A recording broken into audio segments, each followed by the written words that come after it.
laquelle on a diffusé cet extrait, c'est que cette grève ne porte que sur des revendications matérielles.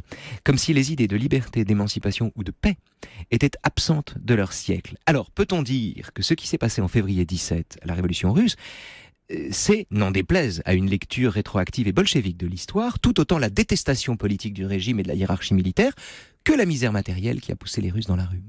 Tout à fait. Je pense que dans les conditions de la Révolution de février, il est impossible de les distinguer, puisque si on dénonce la durée du travail, l'absence des denrées alimentaires ou leur cherté, etc., on se retrouve tout de suite face à la cause de cette situation, c'est-à-dire la guerre. Or, qui dit guerre dit dénonciation aussi du régime politique qui décide à la place du peuple de s'engager dans ce conflit, qui le poursuit comme il l'entend, souvent en manifestant aussi ses énormes faiblesses.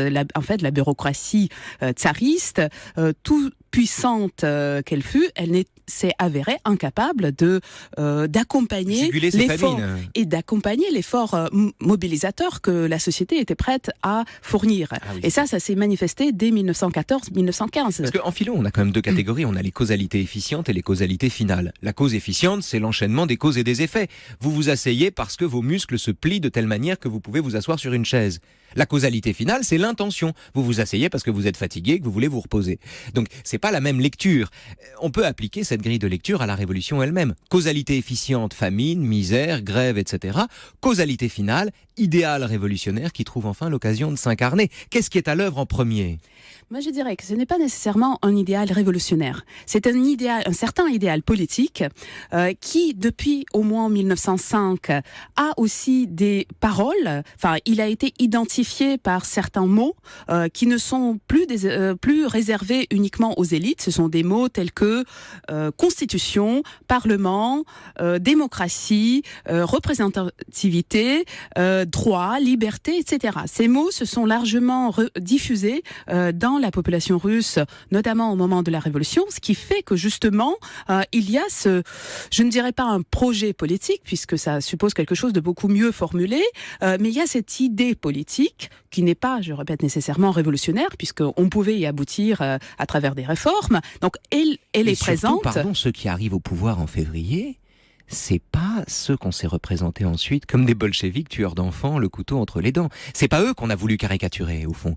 Parce que ce qui s'est passé en février, ce sont des démocrates. Le but du gouvernement qui s'instaure à partir de mars 1917, c'est la promulgation de libertés fondamentales, l'organisation d'élections pour une assemblée constituante. On dirait Mélenchon.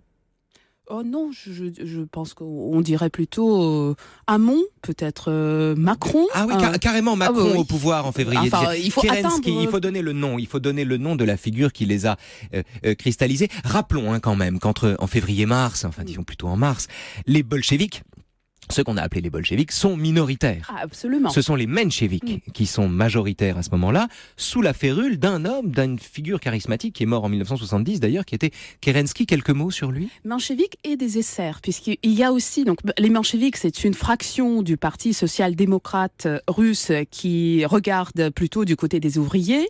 Or, la Russie est un pays paysan. Et la paysannerie étant majoritaire, il y a une longue tradition dans le mouvement révolutionnaire russe que de représenter ou chercher à représenter les intérêts des paysans. Et au moment de la Révolution, c'est le parti des socialistes révolutionnaires, des SR, comme on les appelle couramment. SR, voilà. Oui, voilà, comme SR, socialistes et révolutionnaires. C'est eux qui prétendent représenter la Russie paysanne. Et ils dominent. Ils vont dominer, par exemple, au Soviet de Petrograd au moment de sa formation, tout simplement parce que les soldats, l'armée étant composée essentiellement de paysans, il se trouve aussi très influent au sein de l'armée en février. Donc les macroniens. Non, eux c'est plutôt, si vous voulez, oui. En cherchant, peut-être on peut aller ce jeu vers... d'analogie peut sembler vain à nos auditeurs, mais je ne crois pas qu'il le soit parce que les enjeux politiques, la répartition des grandes problématiques politiques est finalement la même d'une époque à l'autre. Alors, à qui pourrait-on, à quelle identité pourrait-on accoler C'est la gauche du Parti socialiste, quand même. La gauche du PS. Oui, bon. Tout à fait. D'accord. Oui. Alors, ça ne les empêche pas de chanter la Marseillaise des travailleurs.